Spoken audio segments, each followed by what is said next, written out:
So we visited the military course just to see if we could fix it up and make it nice. The budgetary situation takes some years to get something approved. So we're going to take a look at that. It's 2 courses, very nice, but they need a lot of work. And if we can fix them up, the military, they're for the military. If we can fix them up, we're going to do that. Mr. President, did you speak with Bukele directly to facilitate the return of Abrego Garcia? I don't want to say that, but he's returned. Did you have any conversations with him? He should have never had to be returned. I mean, you take a look at what's happened with him. You take a look at what they found in the grand jury and everywhere else. I thought Pam Bondi did a great job today. Was this your call to bring him back to the United States? I don't want to say that. Mr. President, you posted yesterday. By the way, either way, it's a disaster. He's a whole disaster. Look at him with his antics. Not good. And for the Democrats to have backed him, this was not the man from Maryland, this wonderful father from Maryland. This is a pretty bad guy. Mr. President, you posted yesterday that a good way to save money would be to cancel some of Musk's contracts. How seriously are you considering that? Well, we'll take a look at everything. I look at everything. He's got a lot of money. He gets a lot of subsidy. So we'll take a look at that. Only if it's fair. Only if it's fair for him and for the country, I would certainly think about it, yeah, but it has to be fair. Mr. President, would you consider reopening investigations into his companies? There are a bunch of investigations. I didn't know that they had any, but, they had them. I would just let them speak for themselves. I had no idea. Excuse me. I have no idea whether or not they had investigations. And what's your view on Elon Musk as of today? I mean, have you heard from him at all as your team? Honestly, I've been so busy working on China, working on Russia, working on Iran, working on so many. I'm not thinking about Elon. I just wish him well. On the China talk, sir, there's a meeting coming up with Secretary Bessent and Secretary Lunding. What do you hope to see? What do you hope to see from those talks in London, sir, with China? We're very far advanced on the China deal. We wanted clarification. We had to have clarification. A little bumpy up here. We had to have clarification, and that's what we're really having the meeting about. We had a very good talk. I talked to President Xi for, I guess, more than 2 hours. We had a very good talk. It's a complicated deal, but it's a deal that's going to bring us a lot of money and a lot of everything else, and we get along very well with President Xi and with China. Mr. President, on Mr. Musk's contracts, do you feel like the U.S. can survive without them? Obviously, you contribute a lot when it comes to defense and space, and that relationship has been important for quite some time. The U.S. can survive without almost anybody. And except me. Did you have any concerns about his drug use when he was working for you? I don't want to comment on his drug use. I don't know what his status is. I read an article in the New York Times. I thought it sounded very unfair to me. You said earlier today that Mr. Musk had a problem. What did you mean by that? And did you misjudge him by bringing? I don't want to talk about problems. I think that I think the United States had problems, and if you look at the numbers today, the numbers were unbelievable. The numbers were incredible. The numbers that came up today, the stock market went way up. The country's doing really well. Almost, I think, in a very short period of time, you're going to be saying doing better than it's ever done before. We have hundreds of plants coming in, a lot of jobs are being created. That's what happened this morning. You saw the jobs. And the nice part, they're not government jobs. They're jobs of people coming in and doing other things, including the leisure, hotel and leisures. Good stuff. A lot of good things are happening with our country. We're taking in billions of dollars of tariff money. The money is pouring in.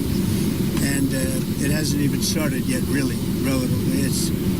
We're going to have a very successful country very soon, and the stock market is seeing that. We have, and I've been saying it, we have the hottest country anywhere in the world, the hottest country.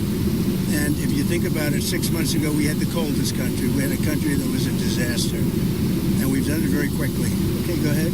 Mr. President, on the One Big Beautiful Bill, so your critics, often your critics... I don't have too many critics, because, honestly, I don't know of anybody that's going to vote against it. Maybe Rand Paul or somebody, but, they always vote against it. But I actually think that over the last 24 hours, it's even solidified. We have tremendous support. So just the critics that want to talk about the bill, they often fail to mention that your tariffs are actually offsetting a lot, the debt in itself. Yeah. I believe the CBO said 2.8 trillion over the next 10 years. So what do you have to say Well, to we that? have tremendous reviews, and CBO, who never gives good, basically it's a Democrat group, and we're getting tremendous reviews on the bill. We cut 1.6 trillion, not billion, trillion out of the budget, and yet we haven't affected anybody. We're going to save and totally cherish Social Security, Medicare, Medicaid. The Democrats are going to destroy it. They'll destroy it. We're going to save it and make it stronger than ever before. So Medicare, Medicaid, they just make statements. Oh, he's going to talk. We're not touching it other than waste, fraud, and abuse.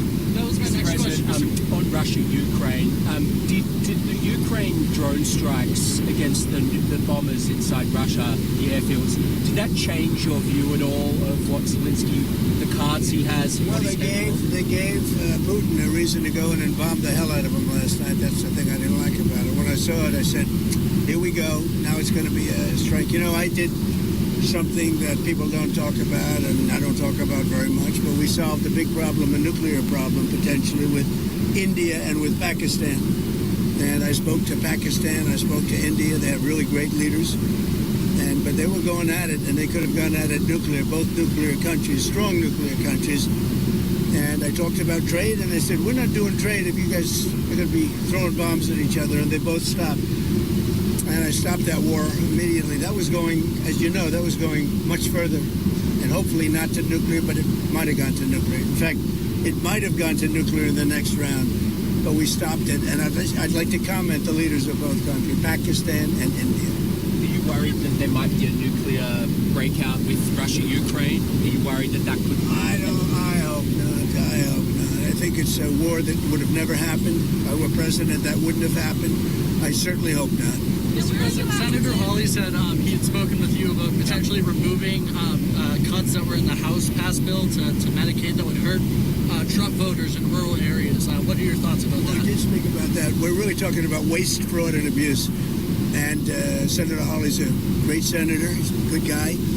And I did speak to him, and we want to make sure that doesn't hurt anybody, because it is about waste, fraud, and abuse. That's the only thing. And everybody wants that. On Russia-Ukraine, where are you at today with the Senate sanction bills? There's been some reporting that the White House is, Well, I know considering the bill. I saw the bill. We're going to see. I mean, if I think Russia will not be making a deal or stopping the bloodshed, 5 and 6 even, I've been saying 5 and 6, and now it's more, 1,000 a week, soldiers being killed, and people being killed, not just soldiers, people being killed, but largely soldiers being killed. I'd use it if it's necessary. And they really give me that option. Are you trying to get the Senate to water it down, though, from its current version? I haven't spoken about it. They have a bill. It's going to be up to me. It's my option. They've made it that way. And it would save a lot of time if that happened. So I'm okay with it. I haven't decided to use it. It's a very strong bill. Mr. President, you gave Elon Musk, when he left the White House, a key, symbolically, to the White House, to the administration at large. I think that's what would you like him to give that back? No, I don't take things back. No, What about the Tesla? I gave him a key. He tried very hard. The Tesla, I haven't thought What's your about on it. his work then, as of this point, for the administration? How do you think his DOGE did at the end of the day with the savings that? I think it helped us a lot. I think it helped our thinking, and it's not finished at all. We've basically taken it over, and we're doing a job. Many of those people remain with us, and they're going to remain with us. They're very good. It's terrific. We saved, hundreds of billions of dollars. It's terrific, and it's going further. I mean, I'd give you the answer actually at the end of 2 years, because a lot of it is out into the future. But it was a big saving and a good mindset. And what are you going to do about the Tesla? Are you going to keep it, or are you going to? I haven't thought about it. Do you have any plans to contact? I hope he does well with Tesla. Do you have any plans to speak with Mr. Musk? This was one of your closest advisors for No, I don't months. have any plans. Somebody made a mistake. A lot of reporters have been calling me. I didn't call any reporter. A lot of reporters, they ask me the same question. No, I don't. I'm not even thinking about that. There apparently were these efforts. This is what I read, to bring you and Elon back together. So those efforts are, where are they? No, there are efforts. I mean, I've been asked about it, but I'm not really interested in that. I'm really interested in the country and solving problems, including war problems in very far away lands. A lot of people being killed. You know, when I left, we had no problem. We didn't have wars. We defeated ISIS 100%. Iran was broke. There was no Hamas problem. There was no Hezbollah problem. Israel wouldn't have happened, in other words. Russia, Ukraine wouldn't have happened. We had no inflation. And by the way, we have no inflation now. And if we had a good Fed chairman, you would lower rates. And you know what? If inflation happened in a year from now or 2 years, let them raise rates. But we're going out for long-term debt or short-term debt. We have a lot of debt coming due because Biden had all short-term debt, mostly. And we would get a lower rate and a lower interest rate if this guy would lower rates. We get a lower interest rate. It's unbelievable. And he's worried about inflation. If he worries about inflation any longer, all he has to do is get the lower rate, let us go out, borrow at a much lower rate, much lower. You could go down a point or two.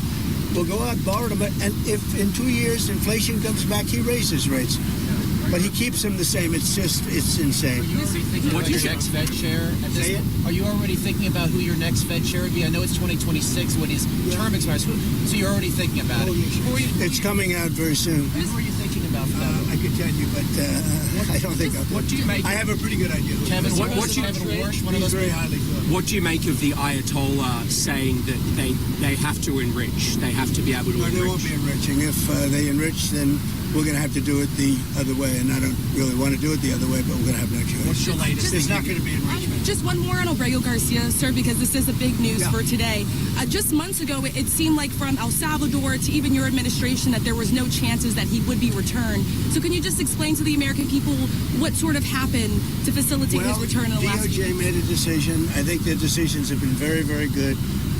And maybe they just said, look, all of these people, these judges that want to try and run the country, the judges are a local judge trying to run the country. The man has a horrible past. And I could see a decision being made. Bring him back, show everybody how horrible this guy is.